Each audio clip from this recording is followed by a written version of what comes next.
Mobile परत करण्याचा जो हा कार्यक्रम आहे तो इथं पार पडतो आहे.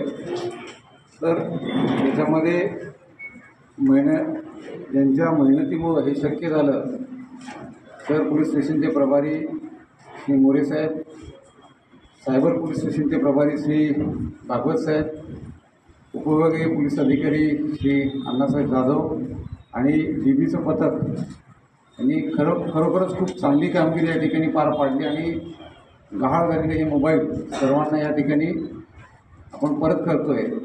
तर माझं नागरिकांना या ठिकाणी एवढंच आव्हान आहे की आपण मोबाईल असेल, आपलं वॉलेट असेल, हे ज्या काही किमती गोष्टी आहेत, विशेष करून आता मोटरसायकल एक मोठं आव्हान आता पोलीस दलासमोर पण उभं राहत आहे.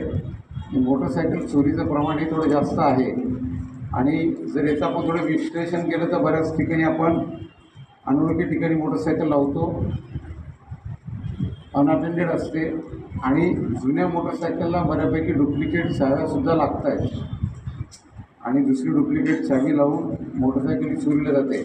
माझं सगळ्या नागरिकांना आव्हान आहे की आपण त्या ठिकाणी एकतर लॉक आपलं खराब झालं असेल तर ते कृपया लॉक बदलून घ्या.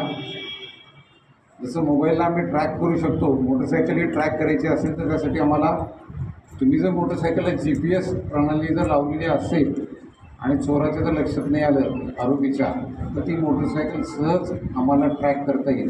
त्यामुळे ते GPS कमी खर्चाचं एक चांगलं साधन आहे मोटरसायकल आपली लोकेट करण्यासाठी.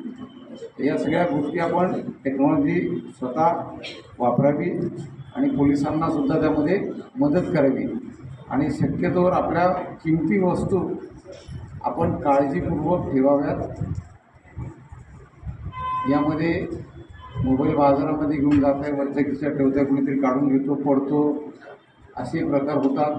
त्यामुळे किमती वस्तू आपण एकतर बाजारामध्ये गर्दीच्या ठिकाणी नेताना त्या सांभाळून ठेवाव्यात किंवा नेणं टाळावं. तो एक उपाय त्याच्यावर आहे. आणि जर गेलंच तर मग साधारणतः आपण जो अनुभव घेतला तो अनुभव सगळ्यांनाच घ्यायला मिळेल. त्यामुळं तो अनुभव कुणी घेऊ नका, वस्तू आपल्याला सांभाळून ठेवा. आणि पुन्हा एकदा मी सर्व टीमचं माझ्या कौतुक करतो. त्यांनी अतिशय सुरेख कामगिरी या ठिकाणी पार पाडलेली आहे. धन्यवाद.